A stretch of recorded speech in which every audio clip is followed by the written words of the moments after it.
Hello students.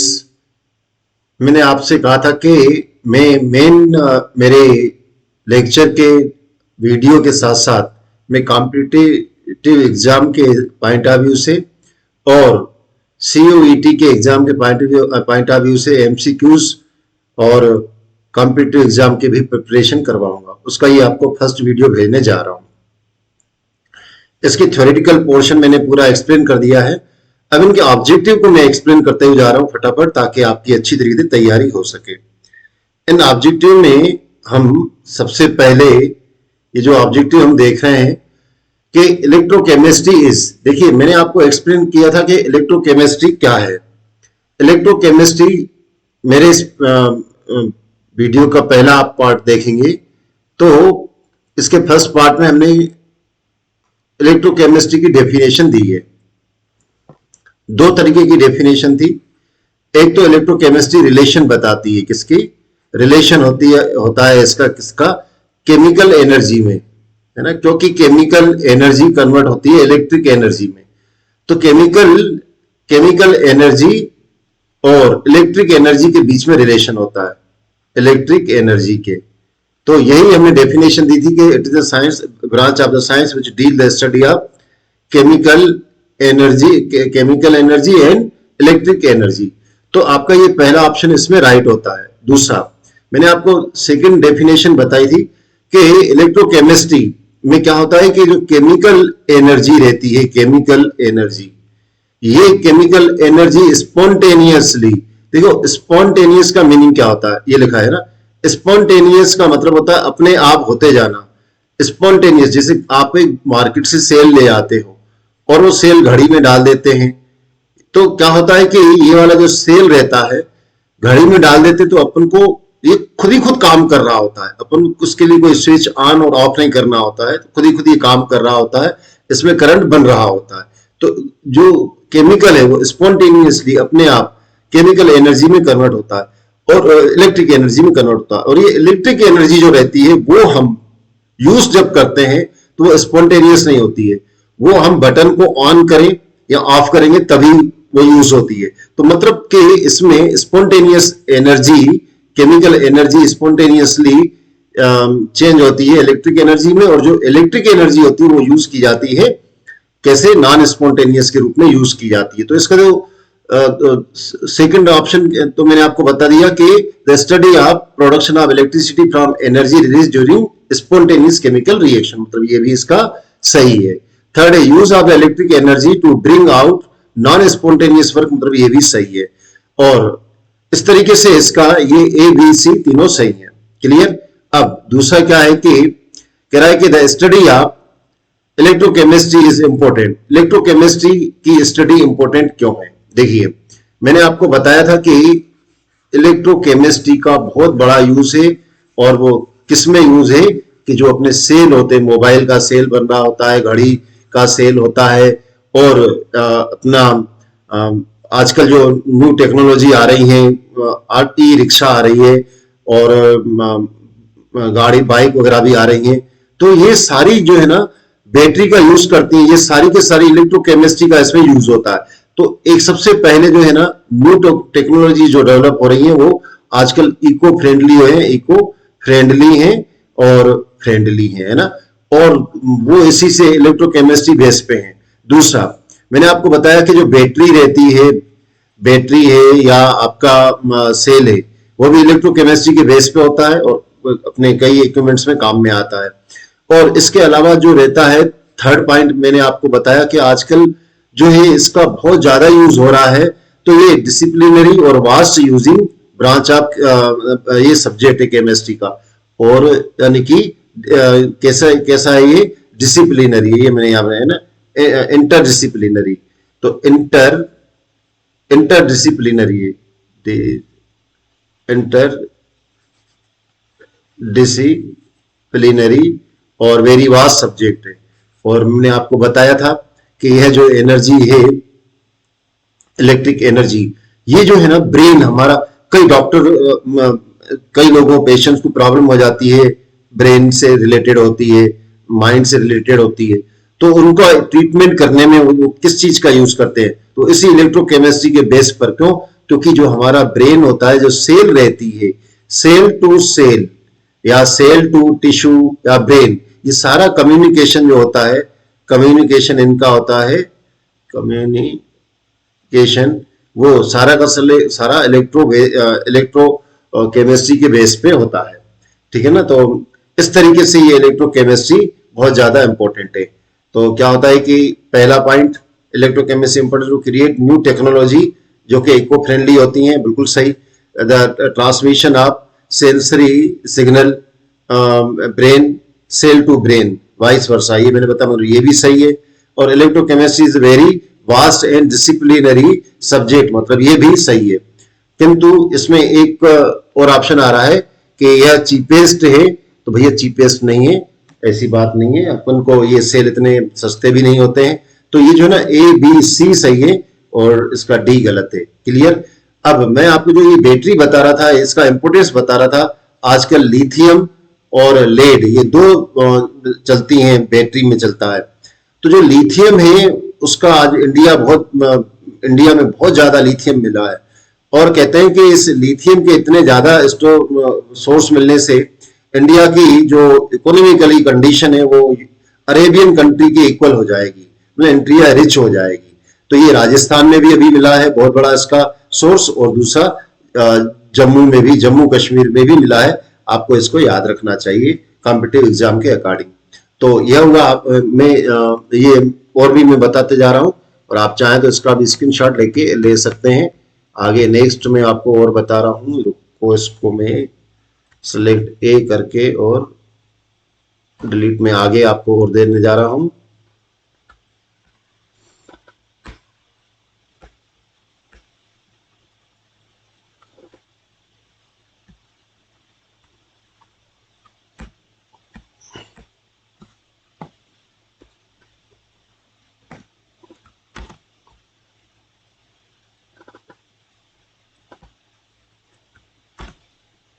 अब इसमें जो है आपके पास ये क्वेश्चन थर्ड वाला है, इसको थोड़ा देखें। The key difference of Daniel cell and galvanic cell. Galvanic cell में और डेनियल सेल में की डिफरेंस क्या है? तो भैया ये जो मैंने डार्क किया ना, ये राइट आंसर है।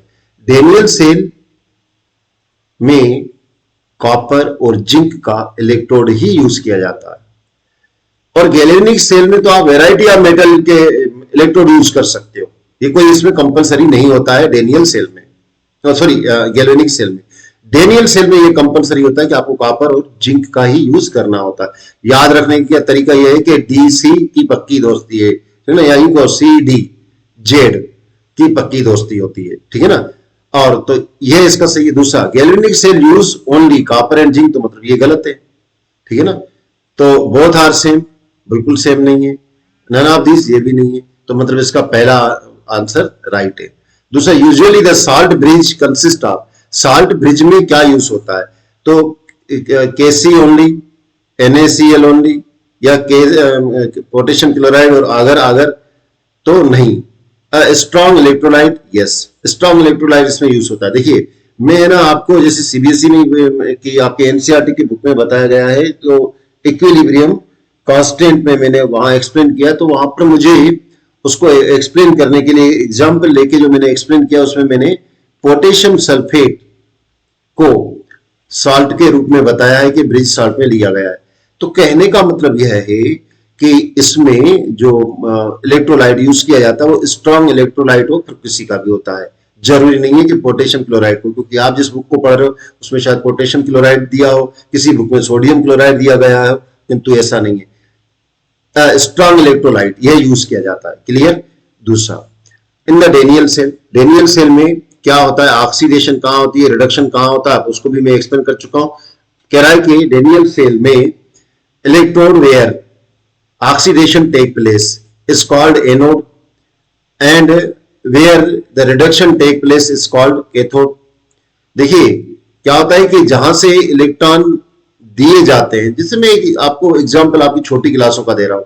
आपने देखा होगा कि सोडियम भैया इलेक्ट्रॉन दे देता है, इलेक्ट्रॉन देने के कारण, लूज करने के कारण सोडियम का सोडियम क्या करता है, रिडक्शन करता है।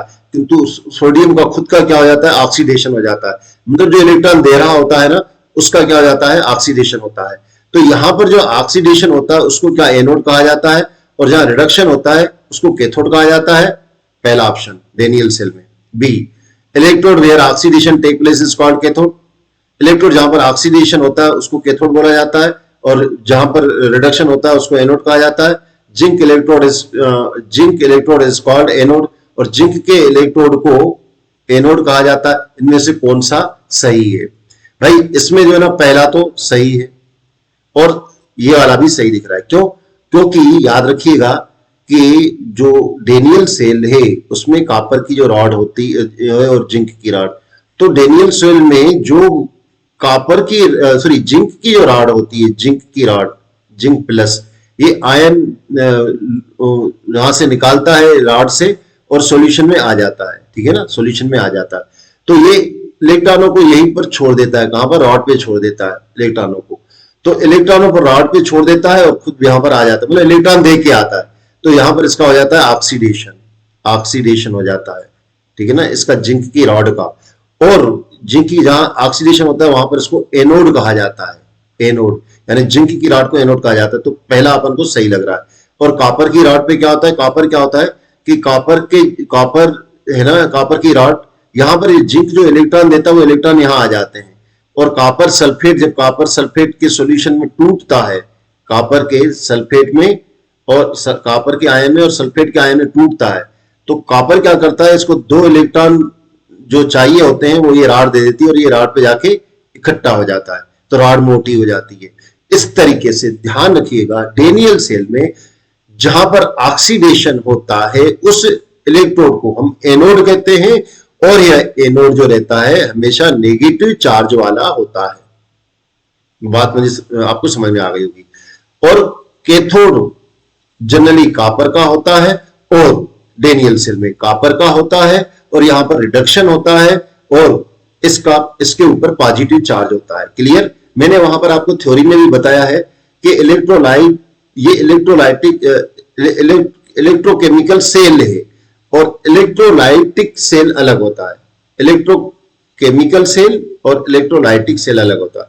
इलेक्ट्रोलाइटिक सेल में हम इलेक्ट्रिसिटी देते हैं और केमिकल रिएक्शन होती है, और यहां पर उल्टा होता है, यहां पर केमिकल रिएक्शन होती है, इलेक्ट्रिक एनर्जी बनती है। तो मतलब यहां पर जो कैथोड, जो एनोड, इलेक्ट्रोड होते हैं, दोनों वहां पर उल्टे हो जाते हैं। जैसे इलेक्ट्रोकेमिकल सेल यानी डेनियल सेल, इलेक्ट्रोकेमिकल सेल में यहां पर जो एनोड है वो नेगेटिव होता है, कैथोड पॉजिटिव होता है। किंतु इलेक्ट्रोलाइटिक में, जहां पर इलेक्ट्रोलाइटिक कैसे होता है, जैसे ये मैंने बी कर ले लिया है, इसमें मैंने कॉपर सल्फेट का सॉल्यूशन डाल दिया और दो राडें यहां डाल दी, और यहां पर मैंने इसको बैटरी से लगा दिया, पॉजिटिव और नेगेटिव टर्मिनल वाली बैटरी से लगा के, और इसमें करंट पास कर दिया। तो यहां पर करंट हम पास कर रहे हैं, क्लियर, करंट पास कर रहे हैं, और यहां पर करंट पास करने के कारण केमिकल रिएक्शन हो रही है। तो इसको अपन कहेंगे इलेक्ट्रोलाइटिक सेल। तो इलेक्ट्रोलाइटिक सेल में, ठीक है ना, मैं यहां लिख देता हूं इलेक्ट्रोलाइटिक सेल में एनोड कैसा होता है, एनोड पॉजिटिव होता है, और कैथोड कैसा होता है, नेगेटिव होता है। किंतु इलेक्ट्रोकेमिकल सेल में, इलेक्ट्रोकेमिकल सेल मतलब जैसे डेनियल सेल, इसमें एनोड कैसा होता है, एनोड नेगेटिव होता है, और कैथोड कैसा होता है, कैथोड इसमें पॉजिटिव होता है, मतलब दोनों उल्टे होते हैं। ठीक है ना। और इसमें मेरे ख्याल से इतना आपको समझ में आ गया। और यहां पर क्या होता है, इसमें एनोड पर ऑक्सीडेशन होता है, ऑक्सीडेशन, और यहां पर कैथोड पे ऑक्सीडेशन होता है। तो इस तरीके से इसमें अपन देखते हैं। नेक्स्ट है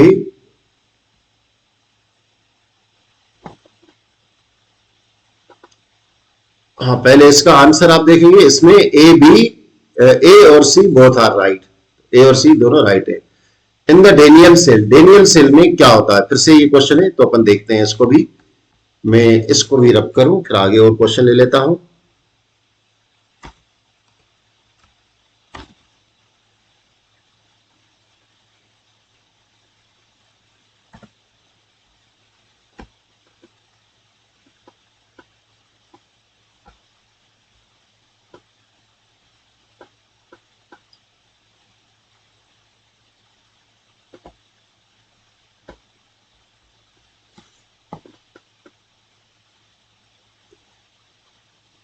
इन द डेनियल सेल, तो यहां से मैं ले लेता हूं पूरा।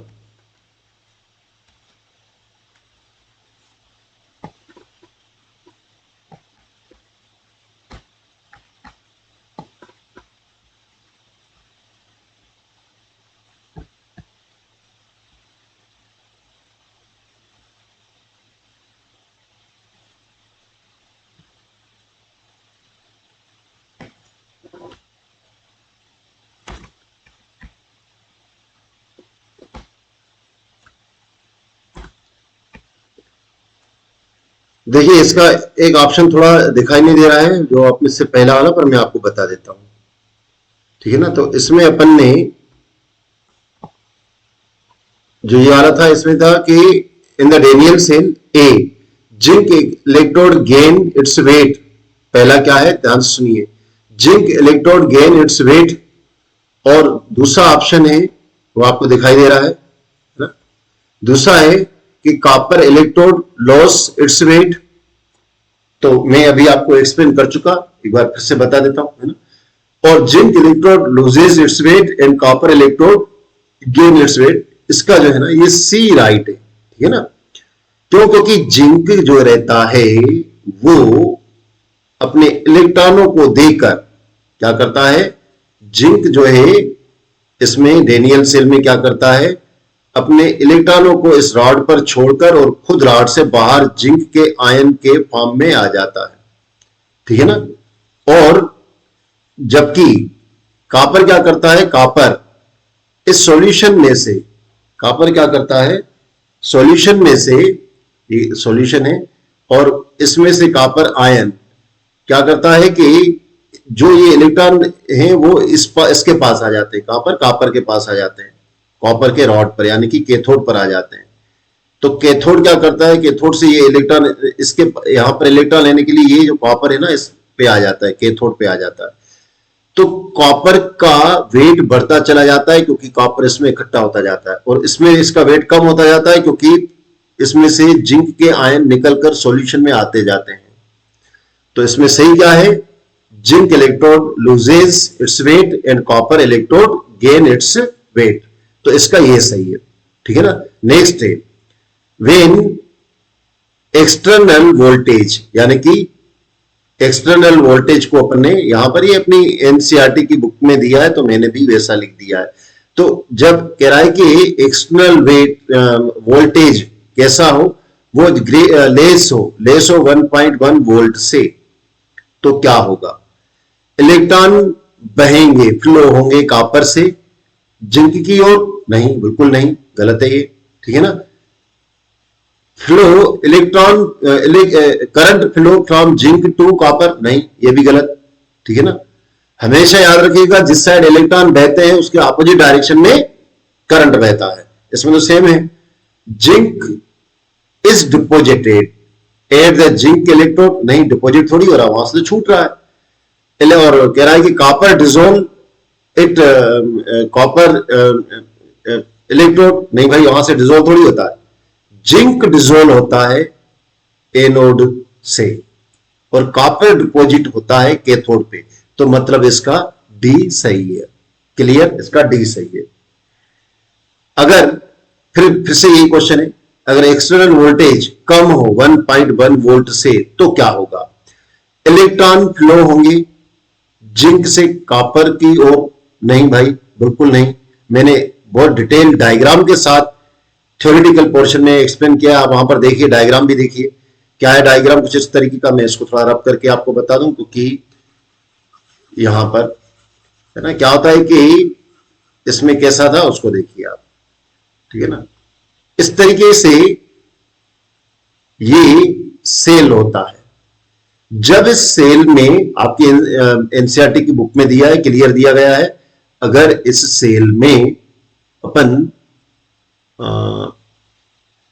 चलो ये ले लेते हैं, इस सेल में अगर अपन ये जिंक की रॉड है और यहां पर ये कॉपर की रॉड है, तो बच्चों याद रखिएगा, इलेक्ट्रॉन, मैंने अभी अभी बताया कि इलेक्ट्रॉन यहां से चलते हैं, तो इस साइड इलेक्ट्रॉन चल रहे होते हैं, ठीक है ना। पर कब, जब ये वाली कंडीशन हो मतलब कि ई की वैल्यू, एक्सटर्नल वोल्टेज की वैल्यू लेस देन 1.1 वोल्ट से हो तब। और जब ऐसा होगा तो करंट किस साइड जाएगा, करंट इस साइड जाएगा, ये करंट इस साइड जा रहा है, करंट, ठीक है ना। तो ये कंडीशन बनती है। तो अपना यहां पर क्या है कि वेन एक्सटर्नल इलेक्ट्रोड कम हो तो electron flow from copper to zinc, नहीं भाई गलत, electron flow from zinc to copper, right, zinc से कॉपर की ओर इलेक्ट्रॉन बह रहे, देखो मैंने एरो बता दिया आपको, तो इसका ये सही है। आगे फिर से इसी से रिलेटेड क्वेश्चन है, क्या है कि किराए के current flow from zinc to copper, current जब जिंक से कॉपर की ओर चलेगा, देखो सॉरी पहले तो ये कह रहा कि वेन एक्सटर्नल इलेक्ट्रोड कैसा होगा, एक्सटर्नल इलेक्ट्रोड लेस देन, वही वाली कंडीशन। तो electron flow from copper to zinc नहीं, अपन ऊपर देख चुके हैं। Current flow from zinc to copper, current जो है वो जिंक से कॉपर की ओर चलेगा, तो यह भी नहीं है क्योंकि अपन देख चुके हैं इनको पहले ही अपन, ठीक है ना। तो क्या होगा कि इसका आंसर अपन देखते हैं, current flow from copper to zinc. देखो अभी मैंने बनाया ये एरो, ये करंट कहां से जा रहा है, ये कॉपर से करंट जा रहा है जिंक की ओर, कॉपर से जिंक की ओर, क्लियर। तो उम्मीद है आपको ये समझ में आया होगा। मैं इसको रब करके और आपको बता रहा हूं। तो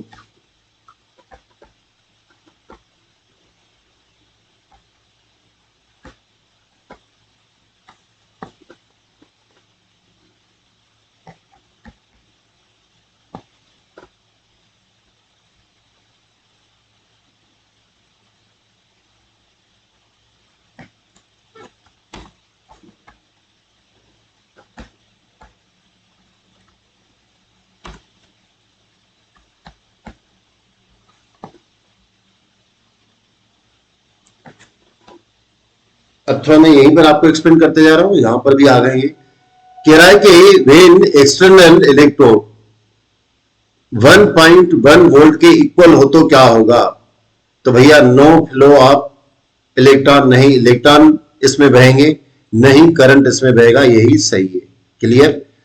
दूसरा है वेन एक्सटर्नल इलेक्ट्रोड 1.1 के इक्वल हो तो क्या होगा, zinc is deposit at the zinc electrode, नहीं होगा, ऐसा भी नहीं होगा।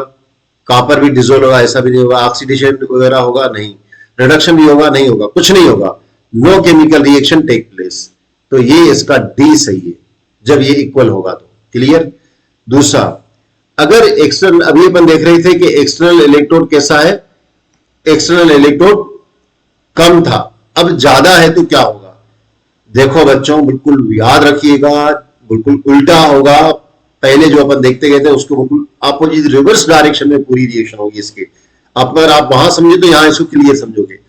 अगर ज्यादा होगा तो क्या होगा, इलेक्ट्रॉन पहले बहते थे जिंक से कॉपर की ओर, अब क्या होगा, इलेक्ट्रॉन बहेंगे कॉपर से जिंक की ओर, मतलब ये उल्टा हो जाएगा। जो मैंने पहले डायग्राम बनाया था उसको फिर से बना के आपको बता दूं, क्या होगा कि जैसे मैंने ये बनाया, बना रहा हूं यहां पर, और एक ये बना रहा हूं, और यहां पर मैं लगा रहा हूं, ये जिंक की एक रॉड है और ये कॉपर की एक रॉड है। पहले केस में मैंने क्या बताया था कि यहां से इलेक्ट्रॉन चल रहे थे और कॉपर के साइड जा रहे थे, पर और यहां पर मैंने करंट बताया था, तो मैं इसको यहां पर एरो लगा के यूं बता रहा हूं कि यहां से इलेक्ट्रॉन चल रहे हैं, ठीक है ना। इलेक्ट्रॉन कहां, कॉपर से, ये कॉपर है Cu, और ये क्या है, ये जिंक है। अब पूरा उल्टा होगा, इलेक्ट्रॉन कॉपर से जिंक की ओर जाएंगे, और करंट जो रहेगा, ये करंट बता देता हूं मैं, करंट करंट जिंक से कॉपर की ओर बहेगा। तो यहां पे इसका फर्स्ट सही है कि क्या है कि electron flow from copper to zinc and current flow from zinc to copper, इसका ये सही। 30 नंबर देखेंगे, the potential of an electrode change with change in, अगर इलेक्ट्रोड का पोटेंशियल चेंज हो जाता है, पोटेंशियल चेंज हो जाता है तो क्यों होता है, concentration of ion in the solution, ion की कंसंट्रेशन के कारण सॉल्यूशन में होता है, ध्यान से सुनिएगा इसको भी, है ना। या पोजीशन ऑफ इलेक्ट्रोड उसके कारण होता है, या voltage of the cell, cell के वोल्टेज के कारण चेंज होता है, तो भैया जो पोटेंशियल का मतलब होता है क्षमता, तो क्षमता जो रहती है कब होती है, कंसंट्रेशन आयन की कम होगी तो कहां से आपका ज्यादा करंट बनेगा, ठीक है ना।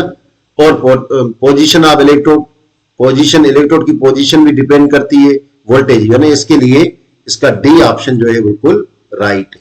क्लियर। अब दूसरा है the potential difference between the electrode of potential to electrode when no current is drawn through the cell is called. कह रहा है कि जब दो difference between the electrode potential, electrode दो इलेक्ट्रोडों के पोटेंशियल इलेक्ट्रोडों के पोटेंशियल डिफरेंस है और उसमें इलेक्ट्रिक करंट नहीं बह रहा हो तो उसको हम क्या कहेंगे, याद रखिएगा। जब potential difference between two cell और उसमें इलेक्ट्रिक करंट नहीं बह रहा होता है तो अपन उसको इलेक्ट्रोमोटिव फोर्स कहते हैं, इलेक्ट्रोमोटिव फोर्स कहते हैं, याद रखिएगा इसको भी, है ना। अब मैंने आपको बताया था कि इसको आपको याद रखना है, ठीक है। तो इसको एक बार आप और इसको अच्छी तरीके से ध्यान दीजिएगा और डिटेल आप चाहो तो उसमें मेरे थ्योरेटिकल वीडियो में आप देखिए, मैंने एक एक चीज को बहुत अच्छी तरीके से एक्सप्लेन किया है। नेक्स्ट है the cell EM produce by the voltage cell is, जो सेल है वो इलेक्ट्रोमोटिव फोर्स प्रोड्यूस करता है बाय अ वोल्टेज सेल के द्वारा जब ऑक्सीडेशन पोटेंशियल के थ्रू या सेल पोटेंशियल के थ्रू, रिडक्शनल पोटेंशियल के थ्रू, इलेक्ट्रोड पोटेंशियल के थ्रू। देखिए क्या होता है कि पोटेंशियल डिफरेंस जब दो इलेक्ट्रोडों के बीच में होता है, याद रखिएगा, दो इलेक्ट्रोडों के बीच में पोटेंशियल डिफरेंस होता है, मतलब एक के पास नेगेटिव चार्ज आ जाता है, एक के पास पॉजिटिव चार्ज आ जाता है। तो ये जो पोटेंशियल डिफरेंस होता है दो सेलों के बीच में, उसको अपन क्या कहते हैं, मैंने ये डेफिनेशन दी है कि potential difference set up between two electrode is called cell potential, उसको सेल पोटेंशियल कहते हैं। तो ये मैंने वहां दिया, तो इसी का यही इसका आंसर है। Clear. The cell EM produce कब प्रोड्यूस होता है, वोल्टेज में, जब सेल पोटेंशियल के थ्रू प्रोड्यूस होता है। तो आज के लिए इतना। मेरा जो फर्स्ट वीडियो मैंने बनाया है इस इलेक्ट्रोकेमिस्ट्री का थ्योरेटिकल पार्ट का, ये उसके MCQs थे। उसके आगे जो सेकंड मैंने डाला है तो उसके सेकंड के मैं आपको इसके बाद वाला वीडियो में आप उसको देखिएगा सेकंड का। तो इतना आज के लिए, इतना। Have a nice day. Thank you. आप इसको देखिए और समझिए, जो भी प्रॉब्लम हो तो आप मुझे शेयर करें। Thank you. Have a nice day.